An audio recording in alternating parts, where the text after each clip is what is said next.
আমরা কি শান্তি পাচ্ছি? তাহলে কি করলে শান্তি পাওয়া যাবে এটা জানার দরকার আছে না নাই? আমার প্রিয় বন্ধুগণ, মুসলমান ভাইরা গভীর মনোযোগ, কোনো দিকে নজর নাই, কোনো দিকে তাকাতাকি নাই, কথাগুলো সুন্দর করে মনোযোগ দিয়ে বোঝার চেষ্টা করবেন। এই জমিনের ভেতরে আমাদের বিশ্বনবী মুহাম্মদুর রাসূলুল্লাহ সাল্লাল্লাহু আলাইহি ওয়াসাল্লাম এই জমিনে শান্তি কায়েম করার জন্য 17 বছর বয়সের মধ্যে একটা দল গঠন করেছিল, যে দলের নাম হলো হিলফুল ফুজুল। চিৎকার করে বলেন নাম কি? এ যশোর বেনা বলে মুসলমান গভীর মনোযোগ লক্ষ্য করুন। আমার নবীজি 17 বছর বয়সের ভেতরে এই জমিনের ভেতরে শান্তি কায়েম করার জন্য দল গঠন করলেন। হিলফুল ফুজুল নামক দলটা গঠন করার পরে 17 বছর থেকে শুরু করে 40 বছর পর্যন্ত নবীজি 23 বছর ধরে চেষ্টা করেছে এই জমিনে শান্তি কায়েম করার জন্য। কিন্তু দুর্ভাগ্যজনক ব্যাপার হলো নবীজি 23 বছর ধরে চেষ্টা করেছে, কিন্তু জমিনের ভেতরে শান্তি কায়েম করতে পারলো। এ যশোর বিনা বলে মুসলমান গভীর মনোযোগ, নবীজি 23 বছর ধরে চেষ্টা করেছে, কিন্তু জমিনের ভেতরে শান্তি কায়েম করতে পারলো না। কিন্তু নবীজির বয়স যখন 40 বছর হয়ে গেল, আল্লাহ নবীজির ওপরে যখন কোরআন নাজিল করলো, নবীজি কোরআনের দাওয়াত দেওয়া শুরু করে দিলেন। ওই জমিনের মধ্যে তখন শান্তি কায়েম হয়ে গেল।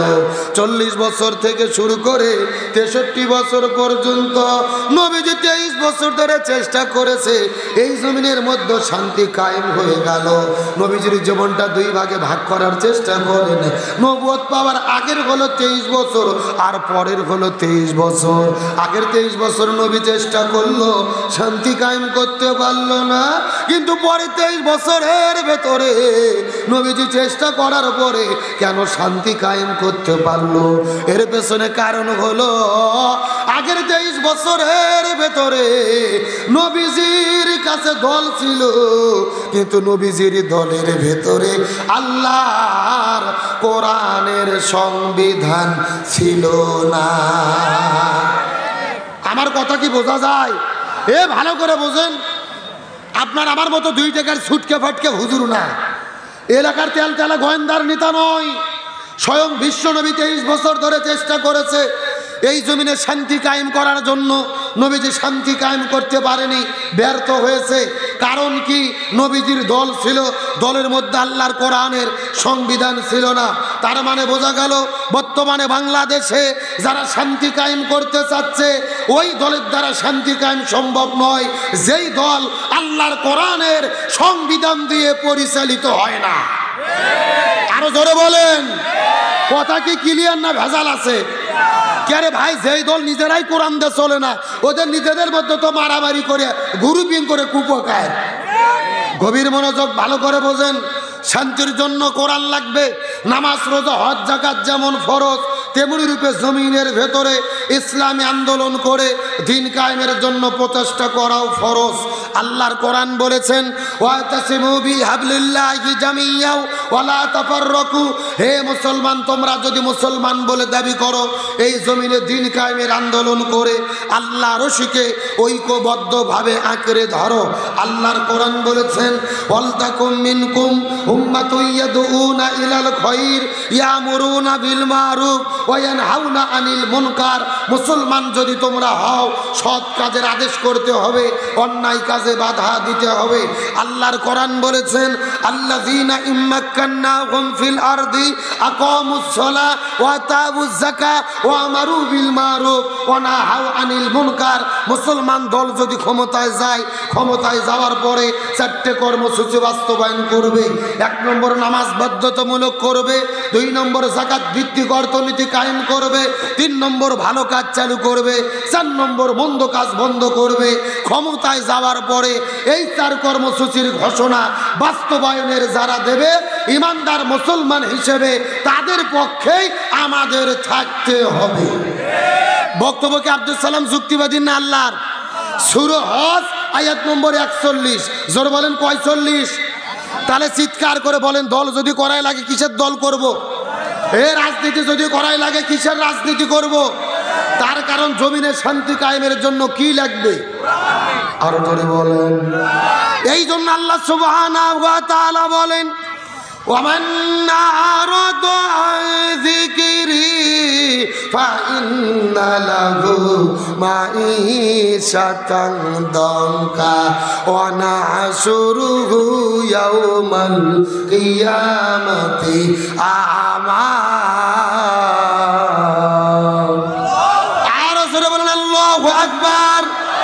সূরা আশুর নম্বর 12 19 নম্বর 20 13 নম্বর লাইন 124 নম্বর আয়াতে কারিমা তাফসীর ইবনে কাসিরের মধ্য থেকে বলতেছি, আল্লাহ ডাকদা বলে, পৃথিবীর মানুষেরা, এই জমিনের মধ্যে যদি তোমরা শান্তি কায়েম করতে চাও, ব্যক্তি, পরিবার, সমাজ, রাষ্ট্র, রান্নাঘর থেকে শুরু করে সংসদ ভবন পর্যন্ত, জন্ম থেকে শুরু করে মৃত্যু পর্যন্ত কোরআন বাধ্যে যদি জীবন পরিচালনা করো আর যদি শান্তির জিকির করতে থাকো, তোমাদের জীবনের ভেতরে আমি আল্লাহ তাআলা কোনো শান্তি রাখবো না, বরং মাঈশাতান দঙ্কা, যারা কোরআন মেনে চলবে না আমি আল্লাহ তাদের জীবনে অশান্তিতে ভরে দেব। আর যারা কোরআন মেনে চলবে না, হাসরের ময়দানে তাদের দুই চোখগুলোকে অন্ধ করে কানা করে হাসরের ময়দানে আমি আল্লাহ তাআলা উত্তোলিত করব। জোরে বলেন নাউজুবিল্লাহ। এ যারা কোরআন মেনে চলবে না তাদের জীবনে অশান্তি দেবে কে? আর হাসরের ময়দানে তাদের দুই চোখকে কানা করে অন্ধ করে কে উঠাবে? তাহলে চিৎকার করে বলে, শান্তির জন্য কি লাগবে? এই জন্য আল্লাহর কোরআন বলেছেন, ফামান তাবিয়া হুদায়া ফালা খাউফুন আলাইহিম ওয়ালা হুম ইয়াহজানুন। লক্ষ্য করেন, এই যে আপনি লিখে দিয়েছেন আব্দুল সালাম যুক্তিবাদী, আমি যুক্তি দিয়ে কিছু কথা আপনাদেরকে বুঝাই।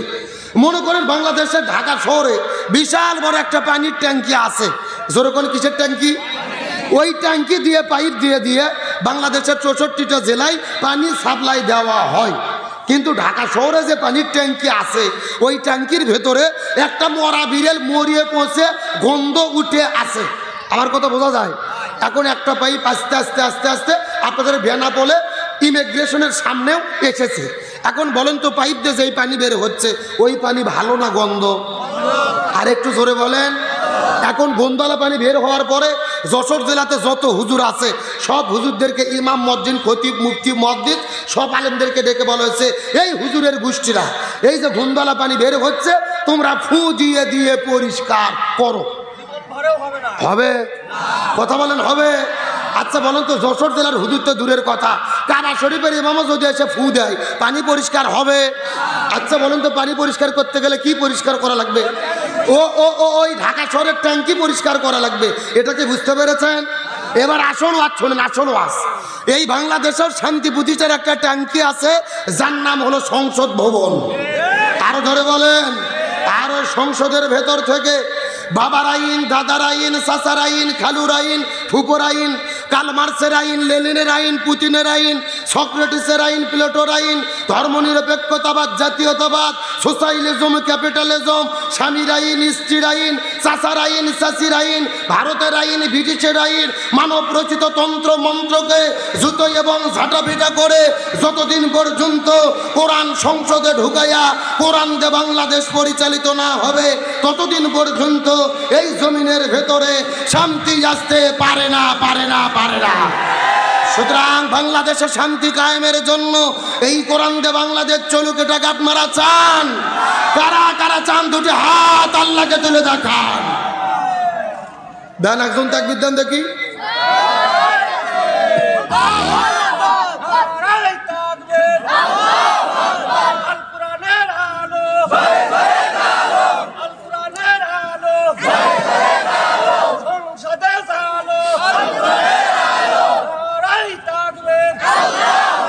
হাত নামান। শোনেন, আপনারা যে তাকবীর দিচ্ছেন, হাসিনা যদি বেনাপোলের পাশে থাকে আজকে রাতেই ঢুকবে। কথা কন না কে রে? তাকবীর দিতে কি এখন আপনাদের ভয় লাগতেছে? তাহলে বলেন তো, শান্তির জন্য কি লাগবে? আরো ধরে বলেন। তবে বর্তমানে বাংলাদেশের প্রেক্ষাপটে যে অবস্থা চলতেছে, আমরা যত রাজনৈতিক দল আছি আপাতত আগামী নির্বাচন পর্যন্ত জামাত বলেন, বিএনপি বলেন, হেফাজত, চরমনাই বলেন, আমাদের একতাবদ্ধ থাকার দরকার আছে না নাই? আমরা যদি এক না থাকি হাসিনা বলতেছে আমি সীমান্তের কাছে আছি, যে কোনো সময় শর্ট করে ঢুকে পড়তে পারি। কি করে?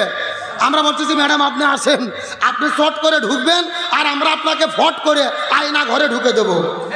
এ কথা কর না কে রে? ও শর্ট করে ঢুকবে, আমরা কি ফিডার খাবো, আঙুল চুষবো? আমরা কোথায় ঢুকে দেবো? বুবু আইসো শর্ট করিয়া, আয়না ঘরটা তোমার জন্য রাখছি গো সাজাইয়া। একটু জোরে বলেন, জোরে বলেন। বুবু আইসো শর্ট করিয়া, আয়না ঘরটা তোমার জন্য রাখছি গো সাজাইয়া। আমরা রিসিপশনে বইসাই আছি জুতোর মালা লইয়া, বুবু আইসো শর্ট করিয়া, আয়না ঘরটা তোমার জন্য রাখছি গো সাজাইয়া। চিৎকার করে বলল আয়না ঘর আমরা বানাইছি নাকি ওরা বানাইছে? আরো জোরে বলেন। এ যশোরে মুসলমান গভীর মনোযোগ। এই যে গতকালকে আপনারা দেখেছেন ঢাকার শহরে সেই ডক্টর মোহাম্মদ ইউনূসের সরকার আয়না ঘরকে ভিজিট করেছে, কি অত্যাচার নির্যাতন তার আয়না ঘরের মধ্যে করেছে, হাজার হাজার মানুষদেরকে বন্দি রেখেছে।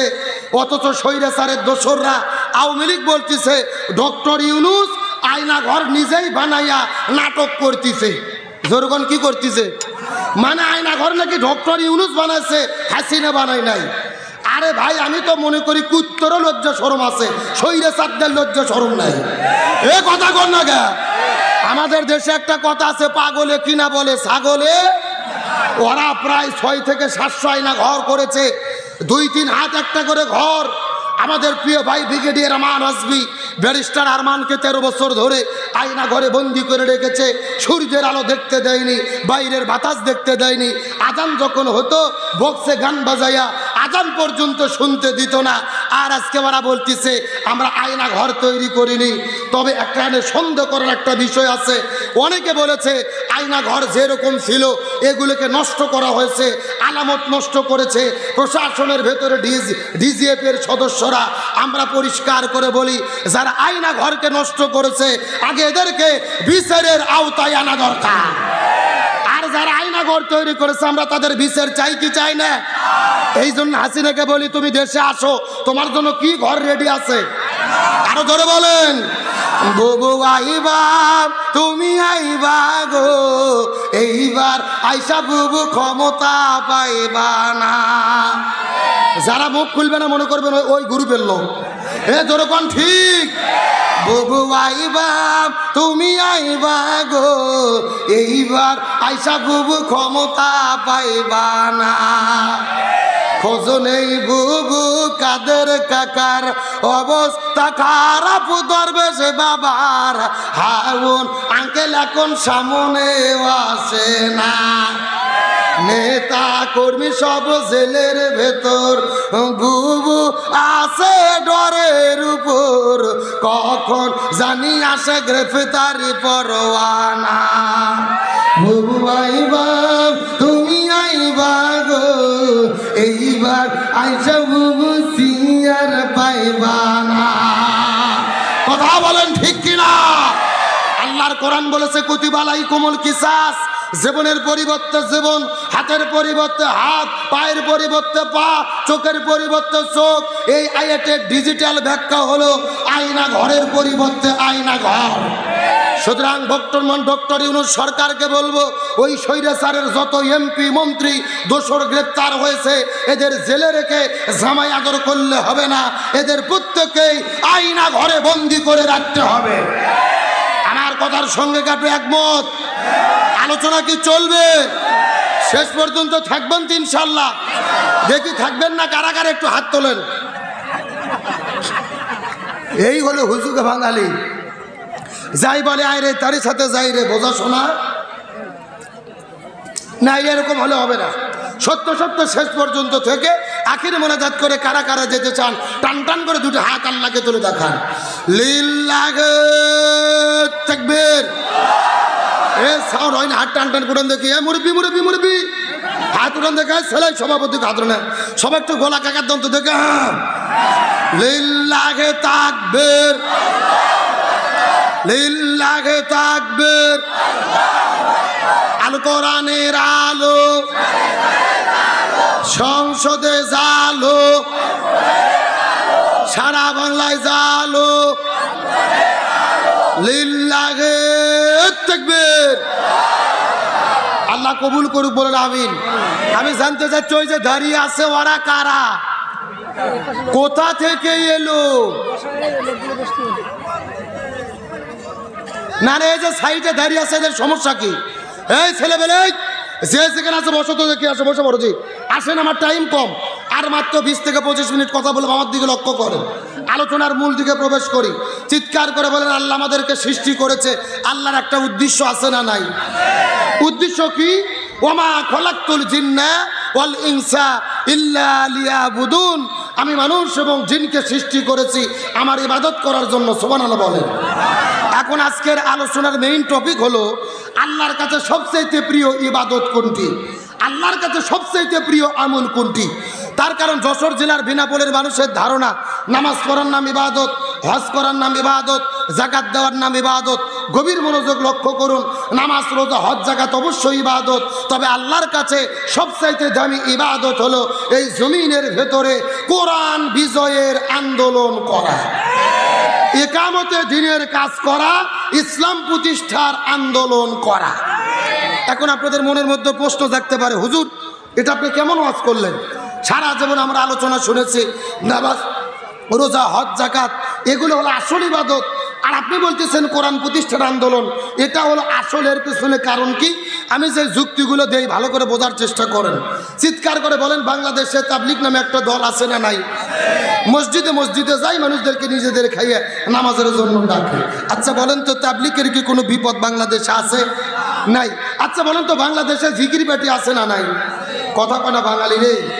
আরে বাংলাদেশে যত জিকির চলে, এত জিকির পৃথিবীর কোনো দেশত চলে না। যেই রকম পীর ওই রকম তরিকা, ওই রকম জিকির আছে না নাই? আমি কি দু একটা বলবো? আল্লাহর ওলি খাজা বাবা, বিশ্বের ওলি খাজা বাবা, ফরিদপুরের কেবলা জাগান তোমার জন্য কান্দে বাবা, লক্ষ জাকের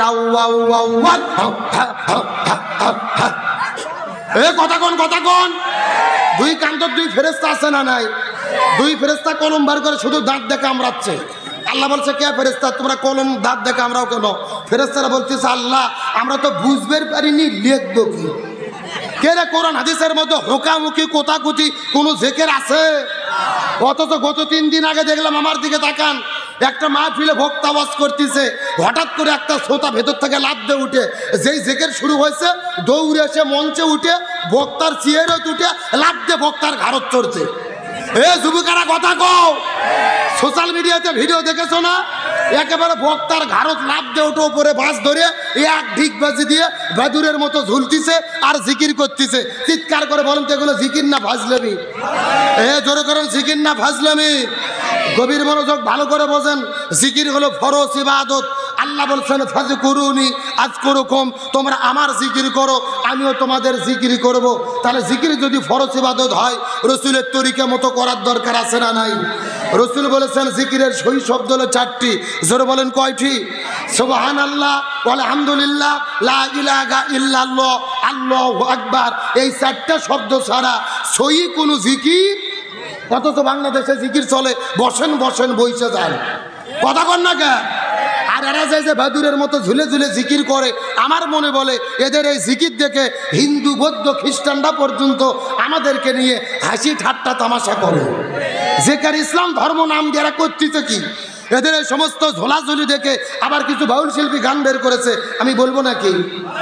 এত লাফাস কেন রে তোরা, এত লাফাস কেন, এত লাফাস কেন রে তোরা, এত লাফাস কেন, লাফায়া খোদারে পাইলে আগে পাইতো ব্যাগ।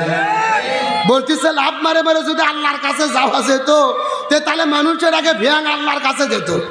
আমার ভাইরা, যদিও কথার মধ্যে রহস্য আছে কিন্তু কথা সত্য, কিন্তু শোনেন, আমি চিৎকার করে বলি, এই ভণ্ডদের সঙ্গে আমাদের কোনো সম্পর্ক থাকতে পারে? আসেন, জিকির সম্পর্কে কথা বলা আমার উদ্দেশ্য নয়, আমি আপনাদেরকে যেই বিষয়টি বুঝতে চাই। আচ্ছা বলেন তো, জিকিরের নামে যারা ভণ্ডামি করতেছে, এদের কি কোনো বিপদ বাংলাদেশে আছে? আচ্ছা আমার সাথে জোরে কথা বলেন, নামাজ পড়লে কি বাংলাদেশে কোনো বিপদ আছে? হজ করলে বিপদ আছে? যাকাত দিলে বিপদ আছে? একটা মাত্র ইবাদত করলে বাংলাদেশে বিপদ হয়। আপনারা কি গবেষণা করে বলতে পারবেন ওই ইবাদতের নাম কি? গভীর মনোযোগ, ভালো করে বোঝার চেষ্টা করেন। এই বাংলাদেশে নামাজ পড়লে বিপদ হয় না, হজ করলে বিপদ হয় না, যাকাত দিলে বিপদ হয় না, জিকির করলে বিপদ হয় না। এই বাংলাদেশে তারাই বিপদে পড়েছে যারা জমিনের ভেতরে কোরআন বিজয়ের আন্দোলন করেছে। আর এই জন্যই আল্লাহর কাছে সবচাইতে প্রিয় কোরআন বিজয়ের আন্দোলন করা। গভীর মনোযোগ, আমি আপনাদেরকে যেই তথ্য দেই ভালো করে বোঝার চেষ্টা করেন। আমাদের নবীজি রমজান মাসে 16 দিন রোজা রেখেছে। জোরে বলেন কয়দিন? 17 রমজান সকালবেলা নবীজি রোজা ভেঙে ফেললেন, খেজুর খাইলেন, পানি খেয়ে রোজা ভেঙে ফেললেন। সাহাবীদেরকে বলেন, সাহাবীরা তোমরাও রোজা ভেঙে ফেলো। সাহাবীরা বলতেছে, ইয়া রাসূলুল্লাহ, এটা কেমন কথা বললেন? আপনি না 3 দিন আগে ওয়াজ করলেন একটা রোজার এত দাম, ইচ্ছে করে যদি কেউ একটা রোজা ছেড়ে দেয় লাগাতার 60টা রোজা রাখতে হবে, আবার যদি একটা রোজা ছেড়ে দেয় আবার লাগাতার 60টা রোজা রাখতে হবে, আপনি কেন রোজা ছাড়তে বললেন? রসুল বলতেছে, বেশি বোঝার চেষ্টা করো না। ওমা আতাকুমুর রাসূলু ফাকুযুহু ওমা নাহাকুম আনহু ফান্তাহু। আমি নবী যা বলি তা তোমরা করো, যা করতে নিষেধ করি তা থেকে দূরে থাকো। আবু জেহেল এখন মদিনে আক্রমণ করেছে, আর বসে থাকা যাবে না, এখন আবু জেহেলের মোকাবেলা করতে হবে। তার মানে বোঝা গেল রোজা রাখা ইবাদত, কিন্তু রোজার চাইতেও দামি ইবাদত হলো এই জমিনের ভেতরে কোরআন বিজয়ের আন্দোলন করা। আমার প্রিয় বন্ধুগণ, মুসলমান ভাইরা গভীর মনোযোগ, কোনো দিকে তাকা থাকি নাই, কোনো দিকে নজর নাই। সুন্দর করে কথাগুলো ভালো করে বোঝার চেষ্টা করবেন। আর কয়েকটা মিনিট আপনাদের মধ্যে কথা বলে আপনাদের মধ্য থেকে বিদায় নিয়ে চলে যাওয়ার চেষ্টা করুন। নবীজির চাচা সাহাবী হানজালা রাদিয়াল্লাহু তাআলা নতুন বিবাহ করার পরে বউটাকে সঙ্গে করে নিয়ে বাসর ঘরের মধ্যে চলে গেছেন।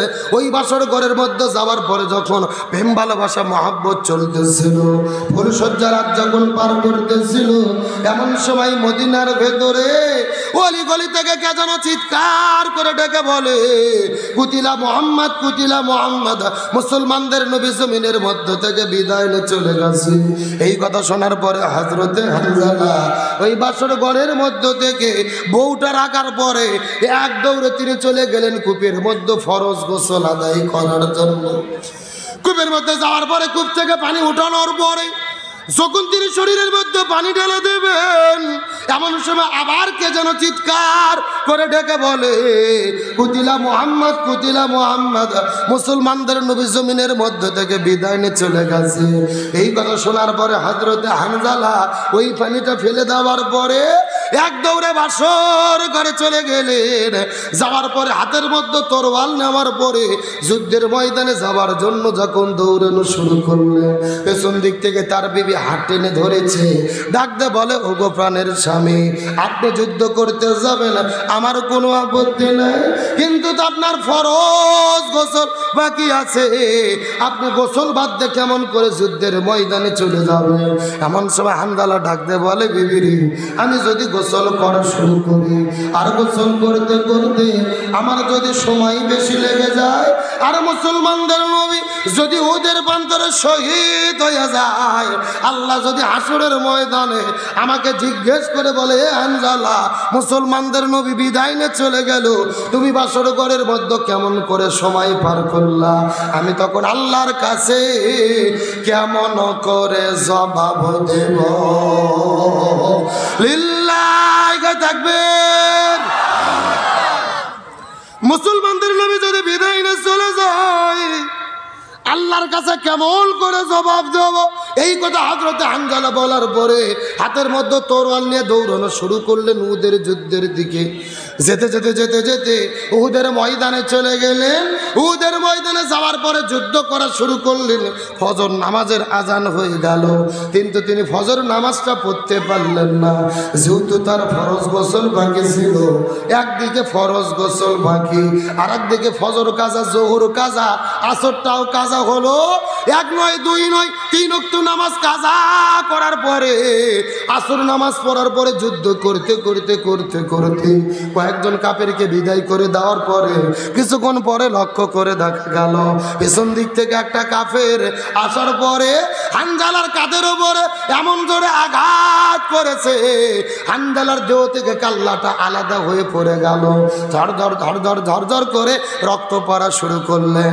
কিছুক্ষণ পরে লক্ষ্য করে দেখা গেল ওই সাহাবী হানজালা বাসর ঘরের মধ্য থেকে আসার পরে ওই উহুদের প্রান্তরে শাহাদতের নজরানা পেশ করে জমিনি থেকে বিদায় নিয়ে চলে গেল।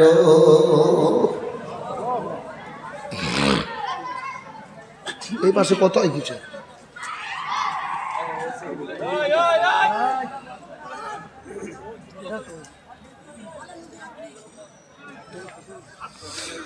যশোরে মুসলমান গভীর মনোযোগ, কোনো দিকে তাকাতাকি নাই, নজর নাই। ওদের প্রান্তরে শুধু হানজালা নয়, নবীজির ৭০ জন সাহাবী জীবনটা শহীদ হয়ে গেছে। আজকেও যারা মক্কা মদিনায় হজ আর উমরা করার জন্য যান, মদিনায় গেলেই কিন্তু দেখা যায় উহুদ পাহাড়ের পাদদেশে একই জায়গার ভেতরে ৭০ জন সাহাবীর কবর কিন্তু দিয়ে রাখা হয়েছে। একই জায়গার মধ্যে ৭০ জন সাহাবীর কিন্তু কবর আছে। আমার নবী বড় দয়া করে, মায়া করে, মহব্বত করে করে, কান্না করে করে একই জায়গার ভেতরে ৭০ জন সাহাবীর কবর নবীজি নিজে হাতে দিয়ে রেখেছে। ওই মদিনা যাওয়ার পরে লক্ষ্য করে দেখলাম মদিনার ভেতরে হাজার হাজার পাহাড় দেখা যায়, কোনো পাহাড় কিন্তু অতটা লাল না। উহুদ পাহাড়কে যত পরিমাণ লাল দেখা যায়, উহুদ পাহাড়কে যত পরিমাণ লাল দেখা যায়, অন্য পাহাড় কিন্তু এতটা লাল না। আমি মদিনার মানুষদেরকে জিজ্ঞেস করে বললাম, এ মদিনার মানুষেরা, উহুদ পাহাড় এত পরিমাণ লাল কেন দেখা যায়? এর পেছনে কারণটা কি বলো তো দেখি। মদিনার মানুষেরা বলে, হুজুর মনোযোগ দিয়ে শুনে নেন, আমরা পূর্বপুরুষদের কাছে শুনেছি, কিতাবের মধ্যে পড়েছি, আমাদের নবী যখন যুদ্ধ করতে করতে উহুদের প্রান্তরে চলে গেছে, যুদ্ধ করতে করতে পিছন দিক থেকে কাফেরের বাচ্চারা আসার পরে নবীজির মাথার হেলমেটের মধ্যে যখন আঘাত করেছে, নবীজির মাথার হেলমেটটা ভেঙে 2 ভাগে ভাগ হয়ে গেছে। এক ভাগ নবীজির দাঁতের মধ্যে ঢুকে পড়েছে। নবীজির দন্দন মোবারক যখন শহীদ হয়ে গেল, নবীজির মুখের মধ্য থেকে ঝরঝর ঝরঝর ঝরঝর করে রক্ত পড়া শুরু করলেন। একটা ফোঁটা রক্ত যখন মদিনার মধ্যে পড়েছে, পুরো মদিনা থরথর থরথর করে কাঁপা শুরু করেছে। আর একটা ফোঁটা রক্ত যখন ওই উহুদের পাহাড়ের নিচে পড়েছে, উহুদ পাহাড়টা কাঁপতে কাঁপতে কাঁপতে কাঁপতে ওই সাদা আর কালো থেকে লাল আকার ধারণ করেছে। লিল্লাহি তাকবীর। আমি নবী না চিনিলাম, কি ভুল করিলাম, আমি নবী না চিনিলাম, কি ভুল করিলাম, ভাসুমে ঢালিলাম ঘি, মানুষ হইয়া জন্ম লইয়া মানুষের করিলাম কি, আমি মানুষ হইয়া জন্ম লইয়া মানুষের করিলাম কি। আমার নবীজির মুখে রক্ত পড়ার কারণে পুরো মদিনা লালে লাল হয়ে গেলেন। নবীজি মদিনার পাদদেশে লক্ষ্য করে দেখে ওই মদিনার মধ্য থেকে একটা সুন্দরী মেয়ে বের হওয়ার পরে হাউমাউ করে করে কান্না করে করে করে করে উহুদের প্রান্তরে চলে আসতেছে। নবীজি আস্তে করে যাওয়ার পরে সুন্দরী মেয়েকে জিজ্ঞেস করে বলে, এ মা, তুমি বাসুর ঘরের মধ্য থেকে উহুদের প্রান্তরে কেন দৌড়ে চলে এসেছো? কারণ জানতে চায়। মেয়েটি কান্না করতে করতে বলে, ইয়া রাসূলুল্লাহ, আপনি কি আমাকে চিনতে পেরেছেন? আমি তো সেই মেয়ে গতকালকে বিকালবেলা আপনার চাচা হানজালার সঙ্গে আপনি যেই মেয়েটিকে বিবাহ করে দিয়েছিলেন, ও নবীজি আপনার কি মনে পড়ে? আমি তো সেই নিয়ে আপনার চাচা হানজালা আমাকে বিয়ে করার পরে আমাকে নিয়ে যখন বাসর ঘরের মধ্যে চলে গেছে, বাসর ঘরে প্রেম ভালোবাসা মহব্বত চলতেছিল, এমন সময় কে যেন চিৎকার করে বলেছে, কুতিলা মুহাম্মদ, কুতিলা মুহাম্মদ, মুসলমানদের নবী বিদায় নিয়ে চলে গেছে। এই কথা শোনার পরে আমার স্বামী বাসর ঘরের মধ্যে থেকে দৌড়ে দৌড়ে জিয়াদের ময়দানে এসেছে। ওদের প্রান্তরে আসার পরে আমি সকালবেলা শুনতে পেরেছি আমার স্বামী নাকি জমিন থেকে বিদায় নিয়ে চলে গেছে। ইয়া রাসূলুল্লাহ, আপনি ভুল বুঝবেন না, আমার উপরে রাগ করবেন না, আমার স্বামী বিদায় নিয়ে চলে গেছে, এই জন্য আমি কান্না করি না। আমার কান্না করার কারণ হলো আমার স্বামীর ফরজ গোসল বাকি। আপনি একটু আমার স্বামীর জন্য গোসলের ব্যবস্থাটা করে দেবেন। লিল্লাহ তাকবীর। এ যশোর মেনে বলে মুসলমান গভীর মনোযোগ লক্ষ্য করেন, আমার স্বামী জমি থেকে বিদায় নিয়ে চলে গেছে, এই জন্য আমি কোনো কান্না করি না। আমার কান্না করার কারণ আমার স্বামীর ফরজ গোসল বাকি, আপনি গোসলের ব্যবস্থাটা করে দেবেন। তার কারণ ইসলামী শরীয়তের বিধান হলো কোনো ইমানদার মুসলমান যুদ্ধের ময়দানে যাওয়ার পরে জীবন দিয়ে যদি শহীদ হয়ে চলে যায়, একে কিন্তু গোসল করানো হয় না, নতুন করে কাফনের কাপড় পরানো হয় না। আল্লাহ বলেছেন, ইয়া রাসূলুল্লাহ, এই জমিনের ভেতরে ইসলামী আন্দোলন করতে গিয়ে যারা শহীদ হয়ে বিদায় নিয়ে চলে যাবে, এদেরকে গোসল করাবেন না, এদেরকে নতুন করে কাপনের কাপড় পরাবেন না, রক্ত মাখা জামা নিয়ে এদেরকে কবরে দাফন করে দেবেন। তার কারণ মানুষগুলো হাসরের ময়দানে রক্ত মাখা জামা নিয়ে আল্লাহর কাছে শহীদদের কাতারে দাঁড়ায়া যাবে। এ যশোর বিনা বলে মুসলমান গভীর মনোযোগ লক্ষ্য করুন। এই জন্য মেয়েটি বলেছেন আমার স্বামী বিদায় নিয়ে চলে গেছে, এই জন্য আমি কোনো কান্না করি না। তার মানে বোঝা গেল ইমানদার মুসলমান যারা হয় হাসতে হাসতে জীবন দেয়, জালেমের জুলুমের কাছে মাথা নত করে।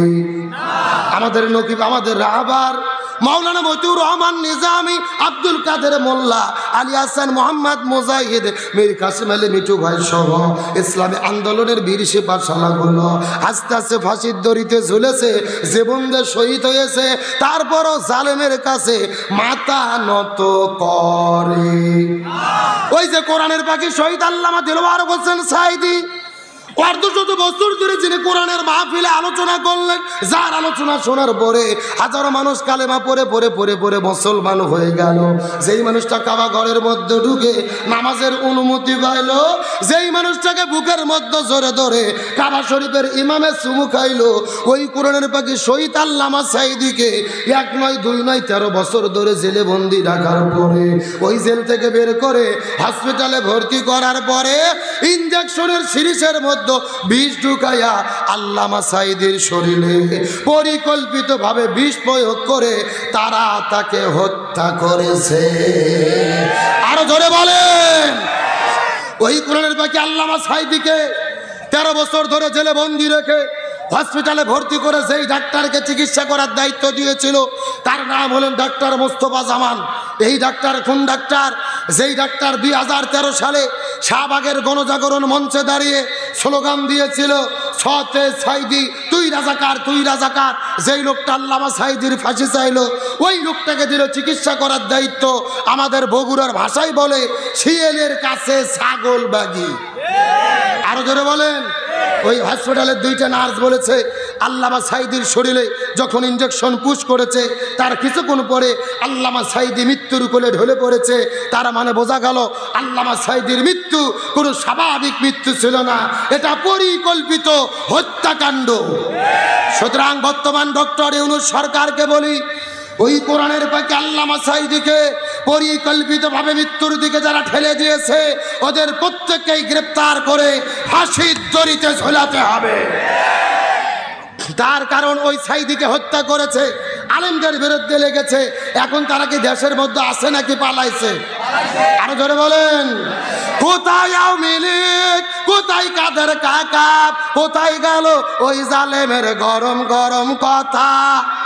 আরো জোরে বলেন, জোরে বলেন, কোথায় আওয়ামী লীগ, কোথায় কাদের কাকা, কোথায় গেল ওই জালেমের গরম গরম কথা? খেলা হবে, খেলা হবে, খেলা হবে, খেলা হবে, খেলা হবে বইলা কাকা গেল পালাইয়া। এ কথা কোন? তারা বলেছিল খেলা হবে, কিন্তু আসল খেলা যখন শুরু হলো খুঁজে পাওয়া গেল। এ খেলা হবে ডাইলগ কে দিয়েছিল? এ কি কাদের? কাউও কাদের? আমার ভাইয়ের হাসার জন্য বলিনি, এই ওবায়দুল কাদের মানুষের অন্তরে যত জ্বালা দেশে, এত জ্বালা বাংলাদেশে কোনো নেতা দেয়নি। এ কথা কর না কে? তার কারণ আল্লাহর কি বিচার, ওবায়দুল কাদের পালিয়ে গেছে, খুঁজে পাওয়া যাচ্ছে না। আজকে বাংলাদেশের শিল্পীগুলো হলো মারাত্মক শিল্পী। যেরকম কি শিল্পী, ওবায়দুল কাদেরও নেই এমন গান বের করছে মাথায় চলে না। আমি কি বলবো? বলবো, জোরে বলেন বলবো। ভালো হয়ে যাও মাসুদ তুমি, এই কথাকে বলবে আর, পালিয়ে গেল কাউয়া কাদের, কেউ জানে না খবর তার। ভালো হয়ে যাও, জোরে বলেন, জোরে বলেন। ফকরুল সাহেব আপনার বাসায় কাউয়া কাদের গেছেনি, ঠাকুর গায়ের বাসায় আপনি থাকতে তারে দিছেননি, থাকতে তারে দিছেননি, তার সাথে হিসাব বাকি আছে। আরো জোরে বলেন। এই বাংলার জমিনে হাজার আলেমদেরকে জেলবন্দি করেছে, আল্লামা সাঈদীকে হত্যা করেছে, এর বিচার বাংলার জমিনে হতেই হবে। 1800 ছাত্র জনতাকে গুলি করে হত্যা করেছে, গণহত্যার বিচার এই বাংলার জমিনে হতেই হবে। সুতরাং আজকের প্রোগ্রাম থেকে বলি, এই বাংলার জমিনে 1800 ছাত্র জনতাকে গুলি করে যারা হত্যা করলো, ওই গণহত্যার মহানায়িকা স্বৈরাচার হাসিনাকে ইন্টারপোলের মাধ্যমে ভারত থেকে গ্রেপ্তার করে বাংলাদেশে এনে প্রকাশ্য দিবালোকে তাকে ফাঁসির দড়িতে ঝুলাতে হবে। এই মতের পক্ষে কারা কারা একমত, দুটি হাত আল্লাহকে তুলে দেখা।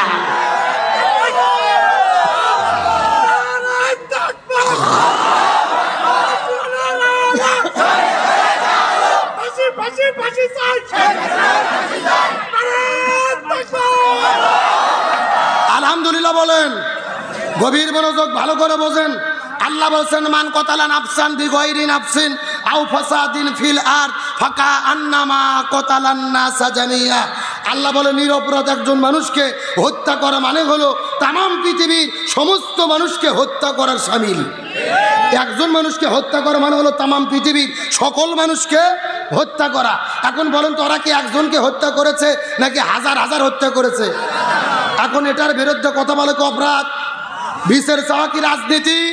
কিন্তু আগামীকালকে দেখবেন আপনাদের বেনাপোল বাজারে গল্প হবে, কিছু কিছু তেল তেলা গোয়েন্দার গল্প করবে, বলবে গতকাল আব্দুল সালাম যুক্তিবাদী এসেছিল, এটা কি ওয়াজ হলো, এটা রাজনীতি হলো। এ কথা কন না, ওরা কিন্তু ওই স্বৈরাচারের দোসর, ওই দলের লোক, কিন্তু এখন আর নিজেদের পরিচয় গোপন করে প্রকাশ করে না। এখন নিজেদের পরিচয় গোপন করে খোলস পরিবর্তন করে সুশীল সেজেছে, সুশীল। জোরে বলেন, কি শীল?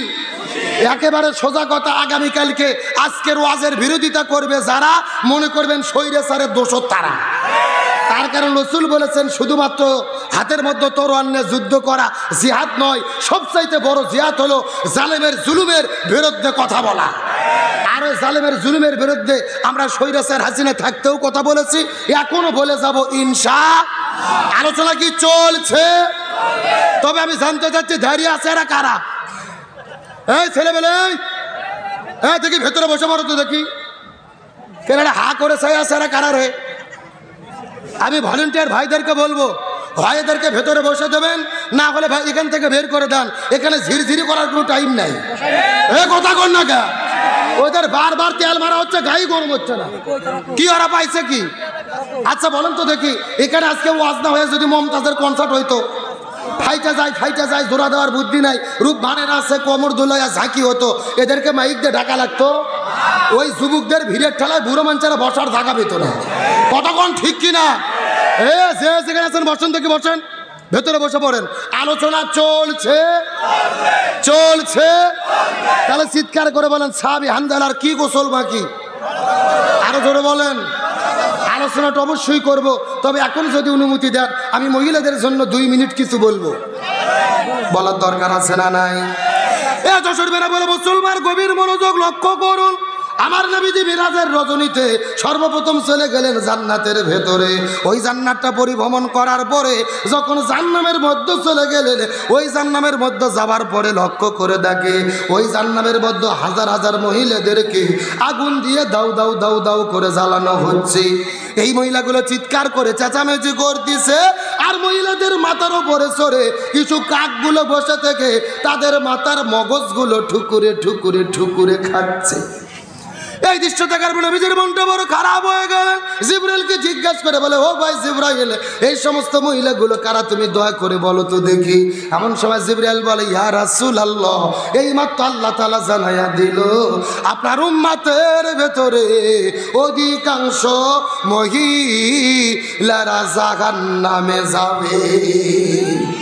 অধিকাংশ মহিলাগুলো যাবে কোথায়? এই কথা শোনার পরে নবীজির মনটা বড় খারাপ হয়ে গেল। নবীজি জিজ্ঞাসা করলেন, ইয়া ভাই জিবরাইল, অধিকাংশ মহিলা জাহান্নামের মধ্যে যাবে, এর পিছনে কারণটা কি বলো তো দেখি। এমন সময় জিবরাইল বলে, ইয়া রাসূলুল্লাহ, অধিকাংশ মহিলা জাহান্নামে যাবে, এর পেছনে অনেকগুলো কারণ রয়েছে। তার ভেতরে প্রধানত কারণ হলো 2টা। জোরে বলেন কয়টা? আরো জোরে। সাউন্ড নাই। আচ্ছা, আপনাদের কি কষ্ট হচ্ছে? এই যে আমি বসে আছি মাঝখান দিয়ে সোজা, ডান দিকে এক ভাগ, বাম দিকে আর এক ভাগ। আপনারা মুখ বন্ধ করে থাকেন, আপনারা বলেন তো দেখি, অধিকাংশ মহিলা জাহান্নামে যাবে, তার পেছনে কারণ হলো কয়টা? আরো জোরে। আপনারা মুখ বন্ধ করেন, আপনারা বলেন তো দেখি, অধিকাংশ মহিলা জাহান্নামে যাবে, তার পেছনে কারণ হলো কয়টা? ওরে বাবা, কেন ভাগ করে যে না সাউন্ড বাজছে? তার মানে আপনারা আলসামি করতেছেন না? যশোর বেনা বলে মুসলমান গভীর মনোযোগ লক্ষ্য করুন। ডানে যারা আছেন কথা বলবেন, বামে যারা আছেন তারাও কথা বলবেন, মঞ্চে যারা বসে আছেন তারাও কথা বলবেন। সবাই মিলে চিৎকার করে একসঙ্গে বলেন তো দেখি, অধিকাংশ মহিলা জাহান্নামে যাবে, তার পেছনে কারণ হলো কয়টা? আরো জোরে। জোর হলো না? নবীজি জিবরাইলকে জিজ্ঞাসা করে বলে, ও ভাই জিবরাইল, কোন 2টা কারণে মহিলারা জাহান্নামের মধ্যে যাবে বলো তো দেখি। জিবরাইল ডাকতে বলে, ইয়া রাসূলুল্লাহ, এই 2টা কারণের মধ্যে প্রথম নাম্বার কারণ হলো যেই মহিলাগুলো পর্দার বিধান মেনে চলে না, মাথার চুলগুলো বের করে আজরা পাজরা বের করে বেপর্দা অবস্থায় রাস্তাঘাটে ঘোরাফেরা করে, এই সমস্ত মহিলাগুলো জাহান্নামের মধ্যে যাবে। তার মানে বোঝা গেল বেপর্দা নারী যারা জাহান্নামে যাবে তারা। এ শূন্যস্থান পূরণ বোঝেন না জোরে? বেপর্দা নারী যারা। কে রে ভাই, পর্দার মিছিল করতে কি ভয় লাগতেছে? এমন সাউন্ড দেন মহিলাদের প্যান্ডেল যেন পার হয়ে যায়। জোরে, বেপর্দা নারী যারা। এখন বলেন, বেপর্দা নারী বেনা বলে আছে না নাই? জোরে বলেন। এই যে আজকে চলে গেল 14ই ফেব্রুয়ারি, রাস্তাঘাটে, স্কুল, কলেজ, ভার্সিটিতে শুধু জোড়াই জোড়াই কপত কপতি এমন ভালোবাসা ভাসলো, 3 মাস পরে দেখবেন মেয়েরা গর্ভবতী হবে। এ কথা কর না কে? ভালো করে বোঝেন। এই ভালোবাসার দিবসের নাম দিয়ে হাজার হাজার ছেলে মেয়ে অবাধে মিলামেশা করে, যৌন জিনা ব্যভিচার করে, অবাধে জিনা ব্যভিচারে লিপ্ত হয়। 3 মাস পরে যশোরের ড্রেনের ভেতরে আপনার মেডিকেলের পাশে নিষ্পাপ সন্তানের কণ্ঠে কান্না শোনা যায়। আমরা পরিষ্কার করে বলি, মুসলমানদের ভালোবাসা সারা বছর, সারা দিন, প্রতিটা সময়, নির্দিষ্ট সময় ইসলামে ভালোবাসা জায়েজ। জোরে বলেন, জায়েজ নাই। নির্দিষ্ট সময় যেই জন্তু ভালোবাসা করে, বাংলাদেশে এদের নাম হলো কুকুর। জোরে করে, এদের নাম কি? কুত্তো চেনেন না? কুত্তা। এরা কিন্তু সব সময় ভালোবাসা করে না। দেখবেন কার্তিক মাস যখন আসে, স্কুল, কলেজ, ভার্সিটিতে ওতে ঘাতে জোড়া জোড়া প্রেম করা শুরু করে। আরো জোরে বলেন। আজ থেকে 3 বছর আগে কুমিল্লা থেকে তাবলিগের কিছু ভাই আমাদের বগুড়াতে এসেছে দিনের দাওয়াত নিয়ে। কিন্তু দুইটা কুকুর রাস্তার উপরে এমন ভাবে জোড়া লাগে প্রেম করা শুরু করছে, হুজুরা শুধু দেখে বলতেছে স্যার স্যার স্যার, কিন্তু কুকুরগুলো কোনো কথা শুনে না, ডাসের লাগান চাই আছে। আমি আস্তে করে কুকুরের কাছে বললাম, কে রে কুকুর, তোদের কি লজ্জা শরম নাই? প্রেম ভালোবাসা করবি আর জঙ্গল হতে ঘাতে কর সদর রাস্তায়। কুকুরগুলো আমাকে বলতেছে, হুজুর শুধু আমাদেরটাই দেখতেছেন? এই কুকুরগুলো বলতেছে 14 ফেব্রুয়ারিতে স্কুল কলেজ ভার্সিটিতে যারা জোড়া জোড়া লাগে প্রেম করে, এই কুকুরগুলো বলতেছে আমরাও যা ওরাও তাই। এ জোরকন আমরাও যা। এই জন্য বলি 14 ফেব্রুয়ারি কোনো ভালোবাসা দিবস নয়, এটা হলো কার্তিক মাসে কুত্ত দিবস।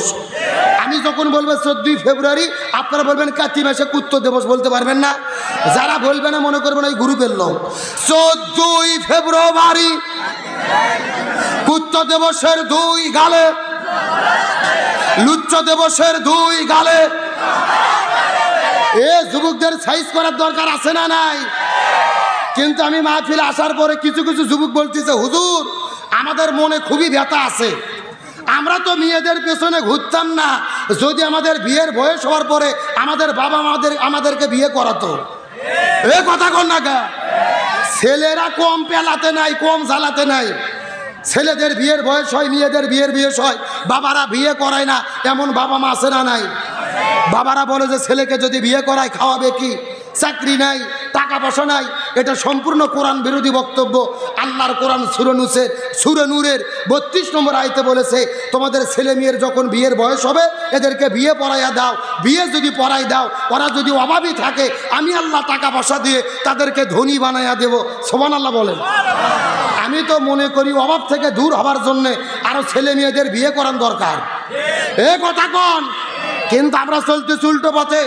আমি প্রত্যেকটা পিতামাতাকে বলতে চাই, আপনাদের ছেলে মেয়েকে যদি বিয়ে না করান, আর ছেলে মেয়ে বিয়ের আগে যদি জিনা ব্যভিচারে লিপ্ত হয়, জিনা করার কারণে শুধু ওরা একা জাহান্নামে যাবে না, ওদের সাথে আপনাদেরকেও জাহান্নামে যেতে হবে। এই জন্য যদি বাঁচতে চান, আগে ছেলে মেয়েদেরকে দ্রুত বিয়ের ব্যবস্থা করেন। হাদিসের পরিভাষায় এসেছে, ছেলে মেয়ের যদি বিয়ের বয়স হয়, ছেলে মেয়ের বিয়ে বাদ দিয়ে হজ করাও শরীয়ত সম্মত। আগে দ্রুত গতিতে ছেলে মেয়েদের বিয়ের ব্যবস্থা করতে হবে। আপনি যখন বিয়েকে সহজ করবেন, জিনা বন্ধ হবে। কিন্তু মনে কষ্ট, বাংলাদেশে 21 বছরের আগে বিয়ে করার আইন নাই। 18 বছর আগে মেয়ে বিয়ে দিলে পুলিশ এসে ধরে নিয়ে যায়, কিন্তু প্রেম করলে পুলিশ কিচ্ছু বলে না। কথা কর না কে? তার মানে 18 বছর আগে বিয়েতে বাধা, প্রেমে কোনো বাধা। তখন ছেলে পেলে চিন্তা করছে বিয়ে যেহেতু করা যাচ্ছে না, তে আমরা চালাই। কথা কর না কে? এই জন্য বলতেছে আইন বাদ দেন, শরীয়ত মানেন, বিয়েকে সহজ করেন, জিনা বন্ধ হয়ে যাবে। চিৎকার করে বলেন বেপরদা নারী যারা। এখানে কিসের কথা চাই? ছেলেবেলায় এখানে কথা হচ্ছে কেন? নিঃশব্দে কাজ করেন। জি, বেপরদা নারী যারা। আচ্ছা, বিয়ে এখনো করনি কারা কারা? হাত তোলো তো, ছোট ছেলেবেলে দেখি। এ যারা যারা বিয়ে করনি হাত উঠাও, হাত নামাও। শুনুন, একটা কথা বলি, শোনেন, সময় কম। আসলে ছেলেদের কোনো দোষ নাই। আপনার মেয়ে আমার মেয়ে যদি পর্দা করতো, আমাদের মেয়েকে ডিস্টার্ব করা তো দূরের কথা, আর একটা মিস কল দেওয়ারও সুযোগ পেত না। কিন্তু আপনার মেয়ে আমার মেয়েকে যখন আমরা বিয়ে পর্দা করে ছেড়ে দিছি, তখন পিছে পিছে ওরা ঘোরা শুরু করেছে। ভালো করে বোঝেন, আপনার মেয়ের বয়স যদি 18 বছর হয়, 18 বছরের সুন্দরী মেয়ে হাত মুজো, পাও মুজো, বরকা পরে, মুখ ঢেকে রাস্তা দিয়ে যদি হেঁটে যায়, এই ছেলে পেলেগুলো আস্তে করে যায় বলবে আসসালামু আলাইকুম খালাম্মা, কেমন আছেন? কথা কর না কা? তার কারণ ভেতরে জিনিসটা যে কি ওটা তো বোঝা যাচ্ছে না। কিন্তু আপনার বউ যদি 42 বছরের বুড়ি হয়, মাথার চুল বের করে আজরা পাজরা ছাড়িয়ে দিয়ে পোলট্রি মুরগির মতো নায়িকা সাজে হাই হিল পরে কিল কিল করে রাস্তা দিয়ে হেঁটে যায়, এই যুবকেরা যায় কি খালা বলবে? বলবে আসসালামু আলাইকুম আপা, কিছুক্ষণ পরে খেপা। এ কথা কর না কে? তার মানে মহিলাদের নিরাপত্তা দিতে পারে পর্দা। আল্লাহর কোরআন বলেছেন ওয়াকরনা ফি বুয়ুতিকুন্না ওয়ালা তাবাররুজনা তাবাররুজাল জাহিলিয়াতিল উলা। মহিলারা যদি পর্দা চায়, কোরআনের বিধান পর্দার দরকার আছে না নাই? মহিলাদের নিরাপত্তা দিতে পারে, সেই বিধানের নাম কি? এ জোরে বলেন, সেই বিধানের নাম কি? তাহলে চিৎকার করে বলেন বেপরদা নারী যারা। এই কথা শোনার পরে নবীজির মনটা বড় খারাপ হয়ে গেল। জিব্রাইলকে জিজ্ঞেস করে বলেন, ও ভাই জিব্রাইল, অধিকাংশ মহিলা জাহান্নামের মধ্যে যাবে, তার মধ্যে 1 নম্বর হলো বেপরদা নারী, 2 নম্বর কারা জাহান্নামের মধ্যে যাবে বলো তো দেখি। জিব্রাইল ডাকতে বলে, ইয়া রাসূলুল্লাহ, 2 নম্বর হলো ওই প্রকার মহিলাগুলো যেই মহিলাগুলো স্বামীর খেদমত করে না, স্বামীর কথা মতো চলে না, স্বামীর আনুগত্য করে না, এই মহিলাগুলো জাহান্নামের মধ্যে যাবে। তার মানে বোঝা গেল স্বামীর অবাধ্য স্ত্রী যারা জাহান্নামে যাবে। আচ্ছা বলেন তো, স্বামীর কথা শোনে না এইরকম বউ বেনাপোল আছে না নাই? আমি বেনাপোলের খবর খুব ভালো জানি। যেই স্বামী বউয়ের কথা মতো চলে, ওই বউ বলে আমার স্বামী সোনা ময়না কলজে টিয়ে পাখি, এর মতো ভালো স্বামী দেশত নাই। কিন্তু যেই স্বামী বউয়ের কথা মতো চলতে চায় না, ওই বউ স্বামীকে বাড়ির থুয়ে বাপের বাড়িতে হেজরত করে চলে যায়। এইরকম বউ আছে না নাই? এরকম ডিজিটাল বউ কার কার হাত তোলেন তো দেখি। না না, একজনও নাই, সব তো রাবিয়া বস্ত্রী সবার বউ। আমার দিকে লক্ষ্য করেন, গভীর মনোযোগ।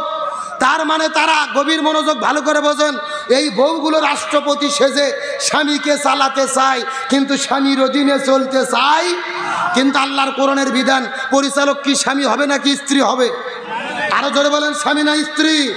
আল্লাহর কোরআন বলছে, আর রিজালু কাওয়ামুন আলান নিসা, পরিচালক কোন নারী হতে পারবে না, পরিচালক পুরুষদেরকে হতে হবে। কার হুকুম?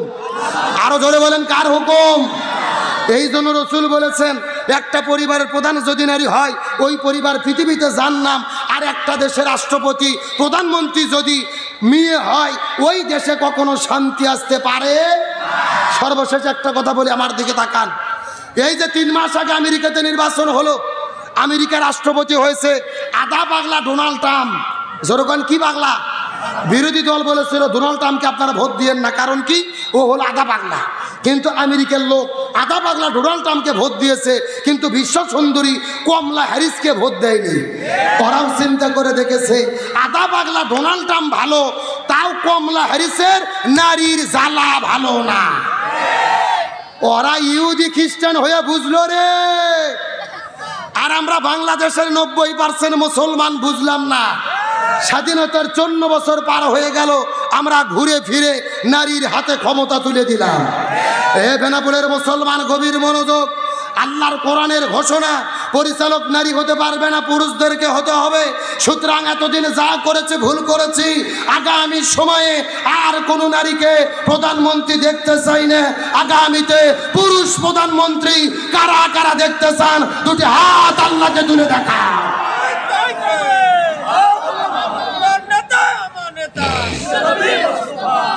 এই হাত নামান, শোনেন, রাজনৈতিক দৃষ্টিকোণ থেকে বক্তব্য নেবেন না। ক্ষমতায় বিএনপি যাবে না, জামাত যাবে না, চরমনে যাবে, আমরা জানি না, কারো পক্ষে বলতেও চাই না। তবে আমাদের চাওয়া হলো ক্ষমতা যাই যাক, প্রধানমন্ত্রী যেন পুরুষ হয়। এ কথা কর না কা? আচ্ছা, বিএনপির তারেক জি আমাদের বগুড়ার ছেলে যদি প্রধানমন্ত্রী হয়, আমাদের কোনো আপত্তি আছে? যদি জামাতের আমির প্রধানমন্ত্রী হয়, আপত্তি আছে? যদি চরমনের পীর প্রধানমন্ত্রী হয়, আপত্তি আছে? আমাদের সোজা কথা, যেই হয় হোক, তবে কোনো নারীর জ্বালা আর দেখতে চাই না। এই চাওয়াকে আব্দুল সালাম যুক্তিবাদী না আল্লাহর? আল্লাহ বলছে, আর রিজালু কাওয়ামুন আলান নিসা, পরিচালক নারী নয়, পুরুষদের হতে হবে। কার কথা? তাহলে চিৎকার করে বলেন, বেপরদা নারী যারা, স্বামীর অবাধ্য স্ত্রী যারা। এই জন্য রসুল বলেছেন, মহিলাদের জন্য 4টা আমল করতে হবে। এই 4টা আমল করলে আল্লাহ 8টা জান্নাতের দরজা খুলে দেবে। 1 নম্বর হলো নামাজ, 2 নম্বর হলো রোজা, 3 নম্বর স্বামীর খেদমত, 4 নম্বর পর্দা। 1 নম্বর নামাজ, 2 নম্বর রোজা, 3 নম্বর স্বামীর খেদমত, 4 নম্বর পর্দা। এই 4টা আমল যদি কোনো মহিলা করতে পারে, আল্লাহ তাদের জন্য 8টা জান্নাতের দরজা খুলে দেবে। যেই দরজা পছন্দ, ওই দরজা দিয়ে তারা জান্নাতে চলে যাবে। চিৎকার করে বলেন, সাহাবী হানজালার কি গোসল বাকি? আরো জোরে বলেন। এ যশোর বেনাপোলে মুসলমান, গভীর মনোযোগ লক্ষ্য করে বোঝার চেষ্টা করবেন। আমার 9টা পর্যন্ত কথা বলার কথা ছিল, ইতিমধ্যেই 9:25 বেজে গেছে। আর 3 মিনিট আপনাদের মধ্যে কথা বলবো। সেই বিষয়টা বোঝানোর জন্য এতক্ষণ পর্যন্ত আলোচনা করলাম। মেয়েটি কান্না করতে করতে বলে, ইয়া রাসূলুল্লাহ, আমার স্বামী জমিন থেকে বিদায় নিয়ে চলে গেছে, আমার স্বামীর ফরজ গোসল বাকি, আপনি একটু আমার স্বামীর জন্য গোসলের ব্যবস্থাটা করে দেন। নবীজি সাহাবীদেরকে বললেন, হে সাহাবীরা, আমার চাচা হানজালাকে খুঁজে বের করো, তার জন্য সুন্দর করে গোসলের ব্যবস্থাটা করে দিতে হবে। কিন্তু সাহাবীরা পুরো মদিনার ভেতরে দীর্ঘক্ষণ ধরে খোঁজাখুঁজি করেছে, কিন্তু দুর্ভাগ্যজনক ব্যাপার হলেও সত্য, সাহাবী হানজালাকে খুঁজে পাওয়া গেল। সাহাবীরা বড় টেনশনের মধ্যে পড়ে গেলেন, ইয়া